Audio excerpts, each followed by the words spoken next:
E aí, galera do YouTube, tamo junto, tamo de volta com vocês. Constituição Federal, narrada, professor Caldeira, www.abcdireitoconstitucional.com.br. Vamos juntos, vamos em frente. Força, persistência, você vai vencer. Mas é preciso suar a camisa, é preciso estudar. Vamos lá, inciso 38 da Constituição Federal, artigo 5º. 38. É reconhecida a instituição do júri, com a organização que lhe der a lei, assegurados a linha a plenitude de defesa, a linha B, o sigilo das votações, a linha C, a soberania dos vereditos e a linha D, a competência para o julgamento dos crimes dolosos contra a vida. Vamos fazer nossos breves comentários aqui. O que está em vermelho aqui são os comentários rápidos, né? Pode ser ampliado, porque fala, é reconhecida a instituição do júri, cuja lei vai organizar, assegurados a plena defesa. Esse rol vai poder ser ampliado? Sim. O que não se admite é restrição dos crimes dolosos contra a vida. Por quê? Trata-se de cláusula pétrea e vocês lembram que esse dispositivo está no artigo 60, parágrafo 4º do texto constitucional. Por que cláusula pétrea? Porque são cláusulas pétrea de pedra, ou seja, é difícil, quer dizer, não pode haver a mutabilidade. Tá? Está lá no 60, parágrafo 4º, pessoal, que qualquer emenda, né, tendente, proposta de emenda tendente a alterar, modificar a Constituição, poder de reforma, por exemplo, que diga respeito aos direitos individuais, não é vedado. É vedada essa proposta, emenda, tendente a isso, ok? Só leia o 60, parágrafo 4º. Ok? A plenitude de defesa, o que seria? Será que é igual a ampla defesa? Essa terminologia, será que é igual? Vamos verificar? É o seguinte, parte da doutrina diz que sim, mas vocês que estão estudando um pouquinho mais aprofundado já devem saber que existem essas posições diferentes. Tá? Então, posição minoritária diz que é sinônimo, você, por exemplo, Vicente Greco, mas a maioria diz que não, pessoal. A plenitude de defesa ela é maior, ela abrange mais, tem um alcance maior, tá, do que a ampla defesa. Tá? Então, por exemplo, olha que legal, pessoal, o mineiro do século, Chico Xavier, né? O nosso Chico, né? Não, professor, mas o Caldeira, você está falando de espiritismo aqui? Porque estou falando de plenitude de defesa. Olha só até onde nós podemos ir com essa plenitude da defesa albergada no texto constitucional. Vejam, foi admitida, ou foram admitidas cartas psicográficas. O que significa isso? Sim, a espiritualidade aí absolvendo o réu. Não, mas o juiz... Será que isso é possível, professor? O juiz absolveu mesmo? Sim, foi admitida a carta psicográfica como prova no processo penal. Tá? Depois é fácil vocês checarem isso em jurisprudência. Tá? Isso é ampla defesa, ou mais, plenitude de defesa. Tá? Julgados aqui do STF 2011, vamos lá rapidinho, novo. Pode o juiz-presidente do Tribunal do Júri reconhecer atenuante genérica atinente à confissão espontânea, ainda que não tenha sido debatida no plenário, quer em razão de sua natureza objetiva, quer em homenagem ao predicado da ampla defesa, consagrada no artigo 5º, 38A, que é o que a gente está estudando, da Constituição. É direito público, olha a natureza jurídica, é direito público subjetivo do réu ter a pena reduzida quando confessa espontaneamente. O envolvimento no crime, a regra contida no 492.1 do CPP, deve ser interpretada em harmonia aos princípios constitucionais da individualização e da proporcionalidade da pena. HC 106.376, relatora ministra Carmen Lúcia. Vejam, 2011 esse julgado. Então, está de acordo com a linha A, tá, desse inciso. A linha B vai falar da tutelar o sigilo das votações no tribunal do júri, a gente já sabe, né? São sigilosos os votos, né, dos jurados. A linha C, a soberania dos vereditos. Alguns comentários nossos aqui, em outra cor, conforme vocês estão verificando aqui no vídeo. A soberania dos vereditos do tribunal do júri não é absoluta, veja só, submetendo seu controle do juiz ad quem, tal como disciplina o 5933D CPP, do Código de Processo Penal. Como conclusão, o julgado diz: conclusão manifestamente contrária à prova produzida durante a instrução criminal configura error in procedendo, né? A ensejar a realização de novo julgamento pelo Tribunal do Júri. Não há afronta à norma constitucional que assegura a soberania dos vereditos do Tribunal do Júri no julgamento pelo Tribunal de quem anula a decisão do júri sob fundamento que ela se deu de modo contrário à prova dos autos HC 88707, relatora ministra Ellen Grace, julgado 2008. Todos os nossos julgados que a gente está colacionando aqui nesse breve curso, né? Esse breve curso do direito constitucional, que a gente está narrando a Constituição, né, de uma forma, de um diálogo gostoso, né? Eu, aí de um lado, professor Caldeira, e vocês, carinhosamente, aí nossos alunos virtuais, via YouTube, né? E um abraço para aqueles nossos alunos físicos, né? Materialmente físicos. Né? São as terminologias da globalização, nova era, é isso aí. Ok, seguindo então, a linha D, pessoal, a competência para o julgamento dos crimes dolosos contra a vida. É a última linha que vai tratar sobre o tribunal de júri. O que serão crimes dolosos contra a vida? Eu estou falando também não só para o pessoal que está prestando a OAB, mas também de outros concursos de vários níveis. Então, me permitam aí que eu explique de forma bem sucinta crime doloso contra a vida. É aquele que existe a vontade de matar. Pode ser tentado ou consumado. Tentado ou efetivamente tirar a vida da outra pessoa. Dolosa contra a vida. Exemplo, professor, dá exemplo para ficar mais fácil para a gente compreender. Homicídio, artigo 121. Um outro exemplo, infanticídio. Outro, o aborto. Né? Enfim, doloso contra a vida vai para o tribunal do júri. E não é um juiz singular que vai me julgar a questão.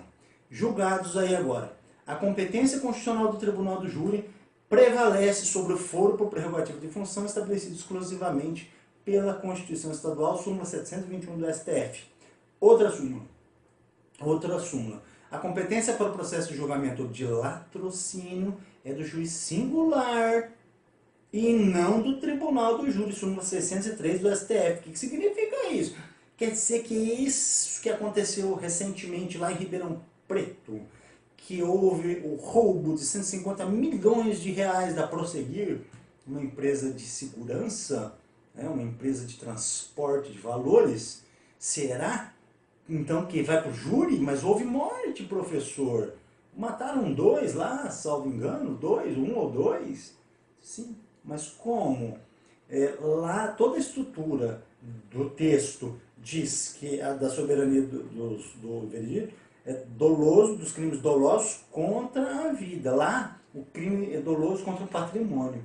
Tá? A objetividade jurídica, o que se quer tutelar, não é a vida, no caso do roubo, e sim a proteção, tutela do patrimônio. Evidentemente que a vida ela vai ser ceifada, no caso do latrocínio especificamente, porque é um alcance que às vezes quem está roubando, o sujeito ativo, ele almeja ou não. Toda vez que ele, se houver latrocínio, que houve aí efetivamente uma morte, e aí vai para o tribunal do júri, e a razão então, não vai para o tribunal do júri, e a razão disso, porque no roubo, a objetividade jurídica é o patrimônio e não a vida. Vamos lá, na sequência, pessoal, tema um pouco, né, bastante, não é difícil, mas é volumoso, vários julgados, várias súmulas do Supremo que a gente está trazendo para vocês, tudo novinho aqui, tudo recente, não as súmulas, mas os julgados pelo menos. O efeito devolutivo da apelação contra decisões do júri é adstrito aos fundamentos de sua interposição. Súmula 713 do Supremo Tribunal Federal. A gente vai falando nas súmulas que que digam respeito às alíneas às quais nós estamos tecendo esses breves comentários. Súmula 162, olha quanta súmula, interessante. Absoluta anulidade de julgamento pelo júri quando os quesitos da defesa não precedem aos das circunstâncias agravantes. Veja só, as questões das nulidades no CPP, né? Outra súmula é absoluta nulidade de julgamento pelo júri por falta de quesito obrigatório. Quesitos são aquelas perguntas, né? Súmula 156 do STF. Agiu em legítima defesa? Não. Estado de necessidade? Não. Ok? Estrito do cumprimento do dever legal? Sim. Não. Ok. Essas são as quesitações. Se faltar um quesito obrigatório, nulidade absoluta, segundo o entendimento do Supremo Tribunal Federal. Vamos junto, vamos seguindo, galera. 39, inciso 39, estamos transcorrendo, passando aí pelo texto constitucional e batendo esse papo gostoso com vocês. Não há crime, diz esse inciso, sem lei anterior que o defina, nem pena sem prévia combinação legal. Esse dispositivo está tratado do princípio da legalidade ou estrita legalidade, ou da reserva legal. Tem doutrinador, pessoal, que fala que é a mesma coisa. Por outro lado, para concurso é interessante saber a distinção, né? O José Afonso da Silva, o professor José Afonso da Silva, afirma ser importante essa distinção. Já que o princípio da legalidade, por exemplo, significa submissão à lei. Né? Diz respeito ao artigo 5º, inciso 2º, que diz lá no artigo: ninguém será obrigado a fazer ou deixar de fazer alguma coisa, senão em virtude de lei. Lá no, que lei que é essa? Do artigo 59, nós já falávamos em outras aulas. Artigo 59, emenda constitucional, resolução do Senado, enfim, decreto legislativo, tá? Essa, ok? Bom, e a reserva legal? Ela é mais adstrita. O professor Damásio, por exemplo, diz que, com o advento da teoria da tipicidade, o princípio da reserva legal ganhou muito de técnica. Típico, o que é típico? É o fato que se amolda a conduta criminosa descrita pelo legislador. E aí vem, nullum crimen, nulla pena sine previa legem. Significa o quê? Não, a pena é nula, o crime também. Tá? Se não houver lei anterior, lei prévia. Né? É o princípio da legalidade. Nesse sentido aqui, da reserva legal. É da legalidade, mas mais ainda restrito o da reserva legal, com essa distinção do professor Afonso da Silva, Zé Afonso da Silva. Inciso 40, pessoal, vamos lá. A lei penal não retroagirá, salvo para beneficiar o réu. Esse dispositivo está a trazer para nós o princípio da irretroatividade, né? É só válido com relação aos crimes, porque nós já vimos que a lei, às vezes, ela pode até retroagir, desde que preserve o ato jurídico perfeito, a coisa julgada, como nós já vimos. Mas, no caso de crime, não. Ela é irretroativa, a não ser que seja para beneficiar o réu. Por exemplo, uma norma que descriminalize alguma conduta, ok? Qual a regra da eficácia da maioria das normas? Amplo senso das leis. A norma é criada para vigir com eficácia ex nunc, ou seja, daqui para frente, e não ex tunc, retroativamente. Né? Seus efeitos são prospectivos, ou seja, daqui para frente, registrando situações, ou regrando, melhor dizendo, situações futuras. A lei incriminadora não deve, destarte, retroagir para alcançar um fato cometido antes de sua vigência. Bom, irretroatividade da lei penal, ela então, são 4 hipóteses que a doutrina traz para nós. É possível abolir o crime, ou seja, ela volta para beneficiar. E o crime que antes era crime, ele vai ser descriminalizado, a conduta passa a ser viável sobre a ótica legislativa. A lei nova incriminadora, essa é irretroativa, porque ela é pior. Tá? Lembra, é irretroativa, essa é a regra. Só volta se for para benefício do réu. A lei nova desfavorável também é retroativa, e a lei nova favorável, essa é retroage. Essa é retroage. Ah, interessante. Por exemplo, abolício crimes, uma lei que seja abolicionista, por exemplo, que vai descriminalizar uma conduta tipificada como crime, vai descriminalizar essa lei. Como provavelmente o executado, né, ele vai estar cumprindo pena, por exemplo, privativa de liberdade, ele é imediatamente solto, por exemplo, para vocês terem ideia. Qual que é o juiz competente? O juiz competente é o juízo das execuções. Cai muito em concursos também, pessoal. A lei penal mais grave, estou lendo a súmula 711, a lei penal mais grave aplica-se ao crime continuado ou ao crime permanente, se a sua vigência é anterior à cassação da continuidade ou da permanência. Lembram? Só a gente lembrando um pouquinho, o que é crime permanente? É aquele cujos efeitos se protraem no tempo. Ele fica em continuidade. Né? Crime permanente é aquele que se protrai, né, no tempo.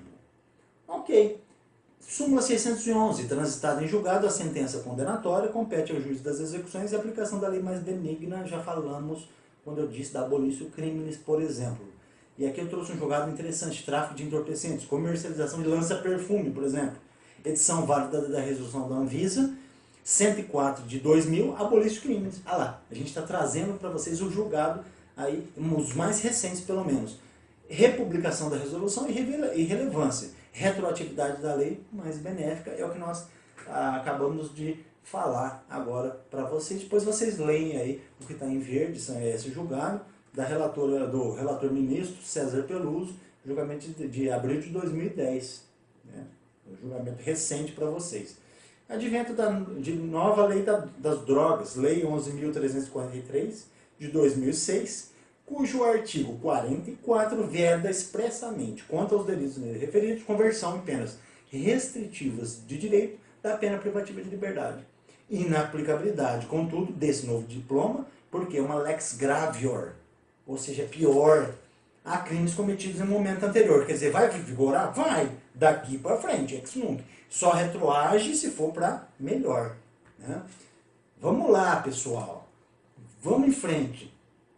Alguns julgados, depois vocês veem com calma. É só o bacana da internet. Eu não entendi muito, professor. Nossa, Caldeira, volta para mim um pouquinho. Não precisa, né? É só voltar aqui no mouse. Enfim, vocês veem quando quiser, a hora que quiser. O pessoal que trabalha não atrapalha. Olha que legal que é essa proposta de Constituição narrada, que na verdade vocês vão estar vendo comigo também direito administrativo, porque está dentro da Constituição, direito tributário também, direito previdenciário, ainda que de forma em breves comentários, mas a gente vai abarcar tudo. Direito praticamente internacional também, né? Direito, pega um pouquinho de direito internacional, até direito eleitoral, lá no artigo 14, a gente vai falar um pouquinho de tudo, pessoal. Olha que bacana.